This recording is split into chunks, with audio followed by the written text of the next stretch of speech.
Halo sahabat pembelajar bahasa dan sastra Indonesia dimanapun Anda berada. Ya, hari ini langsung saja saya akan bahas apa-apa saja yang berlaku di ejaan yang disempurnakan edisi 5 ini. Apa saja yang berubah yang patut untuk Anda ketahui ya.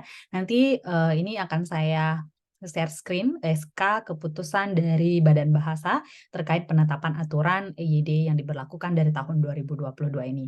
Jika nanti menurut saya itu sudah menjadi pengetahuan umum ya, akan saya percepat ya. Hal-hal yang paling penting yang akan saya sampaikan sebagai media pembelajaran untuk ejaan yang disempurnakan edisi kelima ini. Nah, untuk lebih jelasnya Anda bisa mengunduh ya. Unduh itu adalah bahasa Indonesia ya, padanan dari kata download ya. Jadi kita harus biasa menggunakan kata unduh, lebih keren gitu ya. Sehingga kita tidak melakukan campur kode atau alih kode dalam penggunaan bahasa karena itu bisa merusak tatanan kebahasaan Indonesia ya. Baik, Anda bisa mengunduh SK Kementerian Pendidikan Kebudayaan Riset dan Teknologi Badan Pengembangan dan Pembinaan Bahasa ya, terkait diberlakukannya EYD tahun 2022 yang nanti sampai tahun mendatang gitu ya, selama belum ada perubahan. Nah ini SK-nya nomor 0424-1-BS0001-2022 tentang ejaan bahasa Indonesia yang disempurnakan atau yang dikenal dengan EYD edisi 5. Nah, saya tidak usah bacakan peraturannya ya, tapi di sini hal-hal yang terpenting untuk sahabat bahasa dan sastra untuk diketahui ya. Nah, masih 26 abjad ya dalam bahasa Indonesia, ini saya rasa tidak perlu. Huruf vokal masih ya, tetapi di sini ada pembeda huruf E ya dan E. Nah, itu kan sudah biasa ya. Oke, huruf konsonan juga tidak ada perubahan, maksudnya tidak ada yang terlalu menjelimet yang harus saya sampaikan atau jabarkan. Monoftong ya, monoftong dalam bahasa Indonesia digambarkan dengan gabungan huruf vokal ya, dua huruf vokal yang dilafalkan secara bersamaan. Nah, ini ada EU. Dulu kan cuman ada AE, kemudian AI dan lain sebagainya. Nah, ini ada yang terbaru monoftong EU ya. Iurih kemudian Seudati Sadiu. Nah, ini merupakan transformasi dari perkembangan bahasa-bahasa daerah ya. Jadi kembali monoftong EU itu dipertemukan di EYD versi 5. EYD versi 5 ini ya. Kemudian diftong, nah ada yang baru, OI. EI juga ya. Nah, ini tidak lain dan tidak bukan adalah karena inputan dari bahasa daerah ya. Karena bahasa Indonesia itu bahasa yang masih baru gitu ya. Jadi kemarin pergerakannya atau sejarahnya jadi bahasa Melayu yang bergeser bahasa Melayu perdagangan ya, yang kemudian dikenal sebagai bahasa Indonesia. Nah, ini merupakan bahasa yang terus bertumbuh gitu ya. Bertumbuh dari mana? Dari penyerapan bahasa asing dan juga penyerapan bahasa daerah gitu. Jadi ada pula yang mengalami penyerapan secara utuh atau ada yang mengalami proses-proses yang namanya adopsi, adaptasi dan lain sebagainya ya. Jadi ini diftong yang baru ya, EI, OI, AU dan AI ya. Kemudian huruf konsonan KH, NG, NY dan SY. Nah, ini penting untuk sahabat bahasa dan sastra ketahui ya. Meski sekarang pembelajaran ya, semua era pembelajaran itu sudah ada ini ya, artificial intelligence-nya, AI-nya gitu ya, sudah bisa membantu mungkin dengan chat GPT atau metode-metode AI yang lainnya yang bisa membantu penulisan, tetapi saya rasa untuk cermat dalam ejaan itu hanya bisa dilakukan oleh manusia ya. Kecuali ada aplikasi yang mungkin nanti bisa membantu Anda. Ada aplikasi si Pebi itu yang bisa membantu ya, itu juga kalau kita bisa terjemahkan merupakan salah satu AI ya dalam konteks ejaan gitu. Tetapi kalau misalnya kita sudah memiliki konsep atau pemahaman dalam bidang ejaan, ini bisa kita selaraskan atau kita bisa perbaiki secara manual ya. Nah, huruf kapital. Dalam bahasa Indonesia, huruf kapital itu digunakan sebagai huruf pertama awal kalimat. Nah, ini sudah biasa. Seperti contoh ya. Kemudian nomor 2, huruf kapital digunakan sebagai huruf pertama unsur nama orang, termasuk julukan di dalamnya ya. ada Amir Hamzah, kemudian Jenderal Kancil. Nah, ini digunakan julukan juga digunakan huruf kapital ya, Bapak Koperasi dan lain sebagainya. Untuk poin 3, huruf kapital tidak digunakan sebagai huruf pertama nama orang yang digunakan sebagai nama jenis atau satuan ukuran. Nah, dulu kan ini besar ya, kapital ya, misalnya 5 ampere seperti itu. Nah, sekarang ada perubahan, itu tidak digunakan sebagai huruf pertama nama orang, sebagai nama jenis atau satuan ukuran. Mesin diesel, ikan mujair, 15 watt, 5 ampere. Nomor 4, huruf kapital digunakan pada nama orang seperti nama teori, hukum, dan rumus. Nah, kalau teorinya misalnya teori Darwin, itu huruf kapital namanya ya, Darwin. Bukan T-nya juga bukan besar, kecuali dia di awal kalimat. Ya. Hukum Archimedes, jadi namanya saja.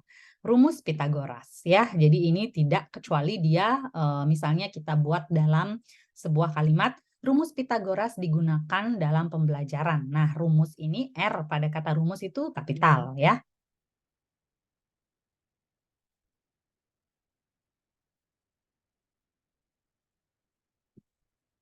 Selanjutnya, huruf kapital tidak digunakan untuk menuliskan huruf pertama kata yang bermakna anak dari. Ya, seperti ini kan suku-suku tertentu atau adat-adat tertentu ya, misalnya bin, binti, van, ya, van Ovoisen, ejaan kita.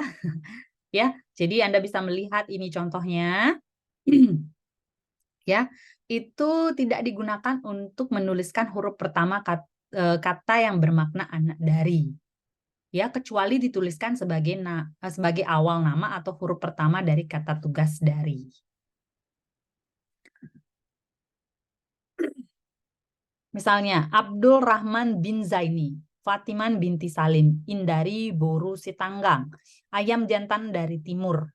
Nah, ini ya yang tadi dimaksudkan. Dari ini tidak ini ya tidak ditulis huruf kapital ya, meskipun ini julukan, karena dari itu tetap dianggap sebagai sebagai preposisi gitu ya. Huruf kapital digunakan pada awal kalimat dalam petikan langsung. Ini sudah biasa ya. Berhati-hatilah nak, mereka berhasil meraih medali emas. Nah, ini merupakan huruf kapital ya. Huruf kapital digunakan sebagai huruf pertama dalam hal tertentu yang berkaitan dengan nama agama, termasuk kata ganti Tuhan serta singkatan nama Tuhan. Ya, Buddha, Hindu, Al-Quran, Alkitab, Islam, Konghucu, Allah, Weda, Tuhan, termasuk ide yang widiwasa kalau dalam Hindu. Nah, itu digunakan huruf kapital. Huruf kapital digunakan sebagai huruf pertama unsur nama gelar kehormatan. Ya, Mahaputra Yamin, Teuku Umar, Laode Khairudin, Dr. Muhammad Hatta, Irwansyah Magister Humaniora. Nah, ini diikuti nama gelar, nama orang dan gelar akademik yang mengikuti nama orang, ditulis dengan huruf kapital. Huruf kapital digunakan sebagai huruf pertama unsur nama gelar kehormatan, keturunan, keagamaan, profesi, serta nama jabatan dan kepangkatan yang digunakan sebagai sapaan.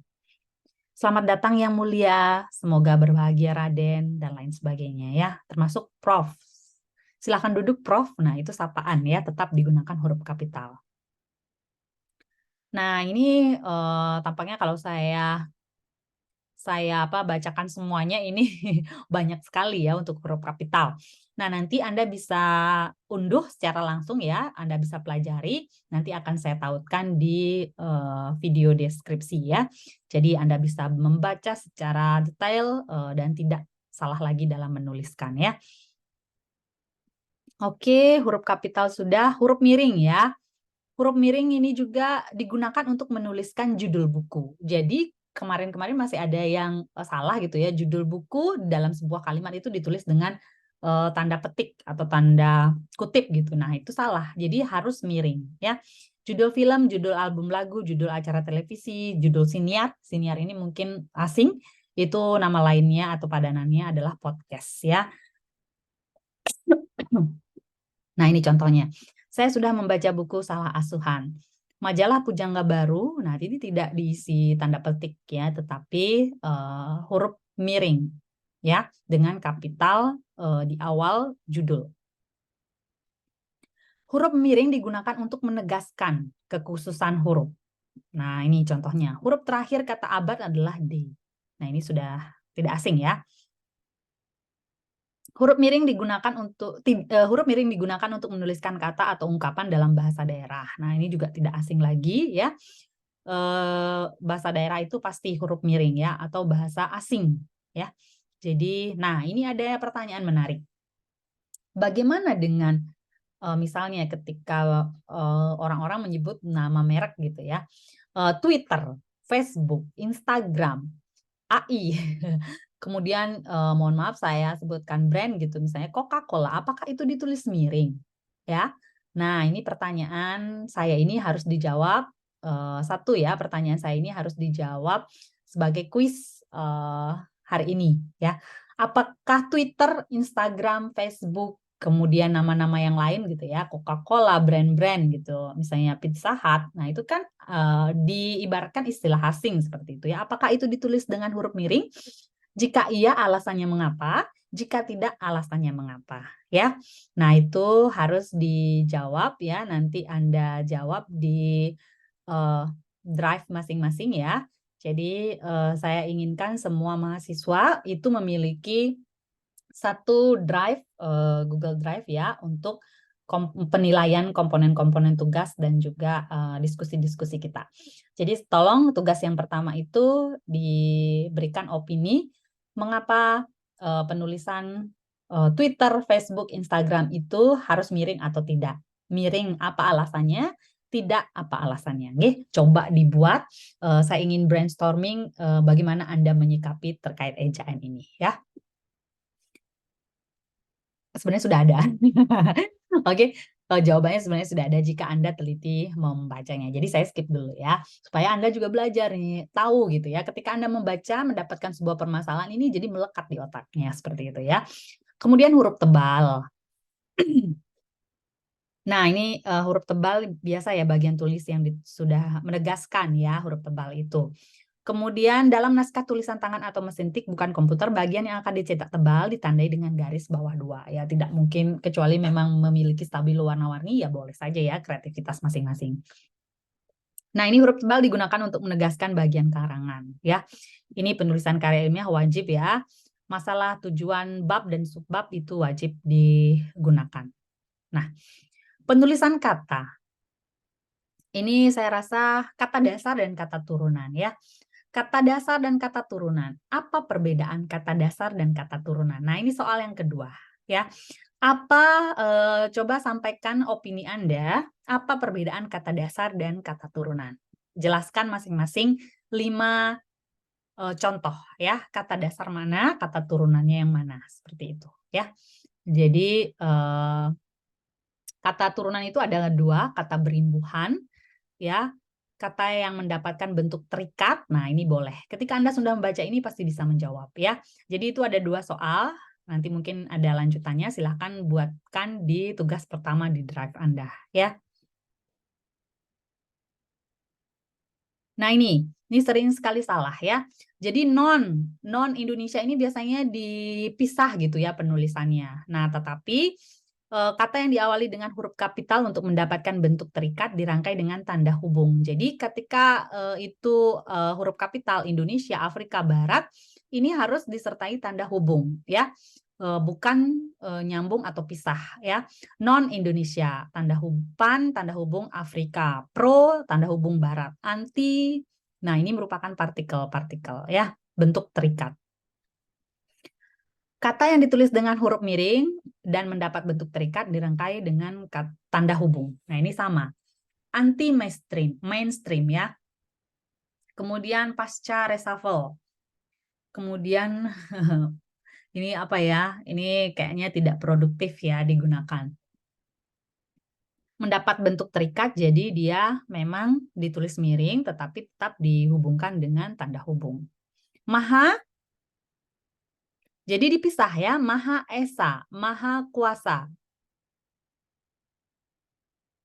Terpisah tetapi tetap miring ya, karena ini penyebutan Tuhan. Maha Pengasih. Oke, yang lainnya bisa Anda baca. Nah, ini gabungan kata. Ibu kota, kambing hitam. Ya, ini ditulis terpisah karena ini mengakibatkan adanya makna baru ya. Kambing hitam bukan kambing yang berwarna hitam, tetapi ada makna baru ketika dia muncul di dalam sebuah kalimat ya. Nah, ini penting. Gabungan kata dapat menimbulkan salah pengertian ketika ditulis dengan membubuhkan tanda hubung atau tidak membubuhkan tanda hubung ya di antara unsur-unsurnya. Misalnya, buku sejarah baru. Nah, ini kan bisa mengandung, kalau tidak dibubuhkan tanda hubung, bisa mengandung dua arti ya. Buku sejarah baru atau buku sejarah baru ya. Jadi ini harus benar-benar yang mana dimaksudkan itu yang diberi tanda hubung. Jika buku ya, buku artinya buku sejarah baru, buku tentang sejarah baru. Jadi kalau buku sejarah tanda hubung baru, buku sejarah yang dalam kondisi atau keadaan baru ya.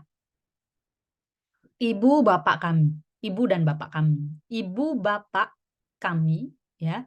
Jadi ibu bapak kami ini bisa berarti ibu dari bapak kami atau nenek seperti itu ya.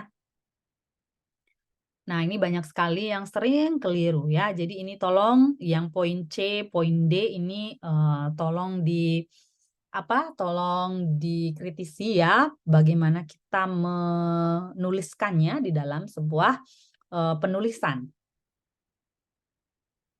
Nah, ini sering salah ya, peribahasa dipisah, perilaku dipisah, puspa warna dipisah, sapu tangan dipisah, sedia kala dipisah gitu ya. Nah, ini yang benar. Gabungan kata berikut ditulis serangkai ya.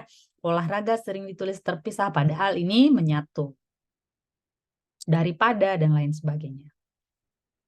Nah, pemenggalan kata saya rasa ini sudah Anda pahami dengan baik, tinggal dibaca lagi, ya dimaknai kembali.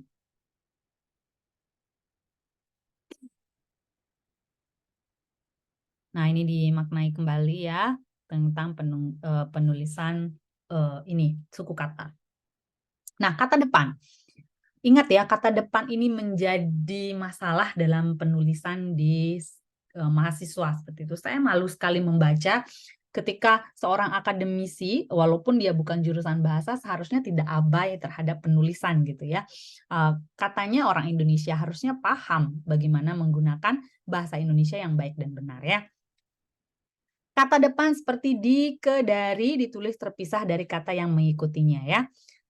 Di mana dia sekarang, di mana dia sekarang, mereka ada di mana-mana. Kain itu disimpan di dalam lemari. Nah, penulisan di ini terpisah ketika dia mengacu kepada kata tempat gitu. Ya, di rumah itu terpisah, di luar, kemudian di Banjar, di desa dan lain sebagainya. Nah, kalau dia penulisannya serangkai, itu misalnya dijual, dipukul. Nah, itu serangkai ya, jangan dipertukarkan gitu ya. Karena kasusnya apa? Kalau kita misalnya mungkin Anda menganggap sepele, oh tidak mengubah makna. Oh, belum tentu anak-anak ya, belum tentu rekan-rekan mahasiswa.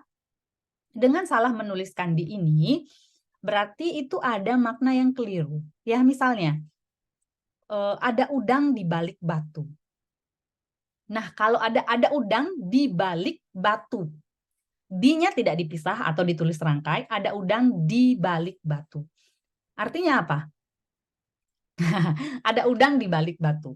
Kemudian yang kedua, ada udang di pisah balik batu. Gitu ya. Jadi ini bermakna yang keliru gitu ya. Jadi bermakna yang bisa menimbulkan makna ganda. Nah, ini menjadi tugas poin 3. Ya, ada udang di balik batu. Ada udang di spasi balik batu. Nah, coba Anda ungkapkan opini Anda terkait dua makna dari kalimat tersebut. Ya, sudah mendapat 3 soal, jadi itu dikumpulkan dalam satu jawaban ya. Oke, partikel pun ya.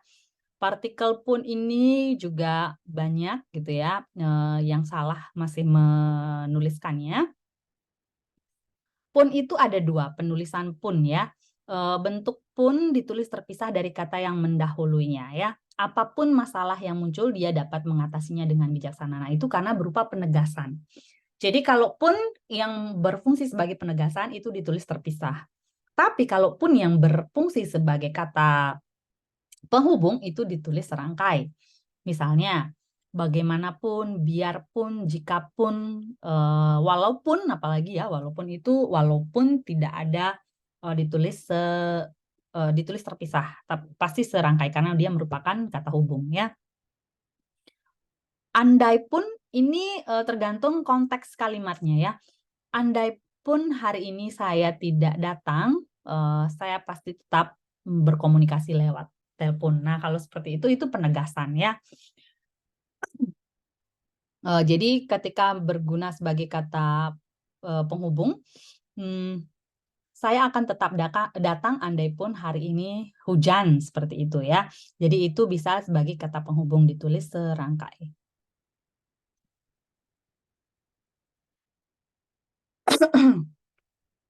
Nah, ini singkatan ya, saya rasa ini sudah familiar. Oke, singkatan tidak perlu.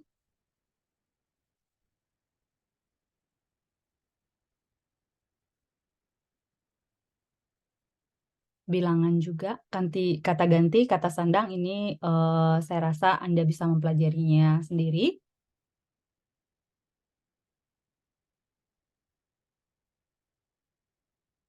Tanda titik 2 ya.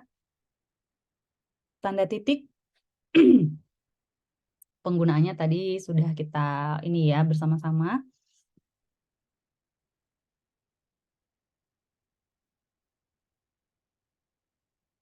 Nah, ini biasanya.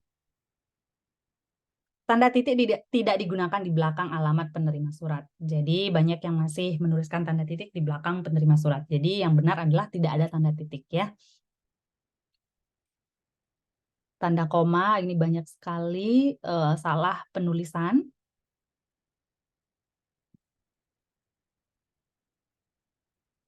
Nah, ini materi ini akan saya bagikan ya. Nanti saya minta Anda per kelompok itu presentasi terkait penggunaan tanda kebahasaan ini ya. Jadi itu presentasinya lewat kelompok, nanti akan saya bagikan kelompok-kelompoknya. Jadi berupaya dulu untuk memahami materi ini. Jadi nanti lebih banyak kita membahas kasus-kasus ya terkait bagaimana penggunaan tanda titik, koma, titik dua, tanda hubung, tanda pisah dan lain sebagainya ya. Oke, tetap semangat sahabat bahasa. Jangan lupa soal-soal yang tadi Anda segera jawab lewat Google Drive dan itu berupa opini ya. Jadi opini satu orang tidak mungkin sama dengan orang yang lain ya. Jadi berusaha untuk menjadi original. Oke. Baik, terima kasih. Sekian dulu terkait ejaan yang pastinya kita harus mempelajari dulu dan kita menemukan kasus ya untuk dapat menganalisisnya. Terima kasih.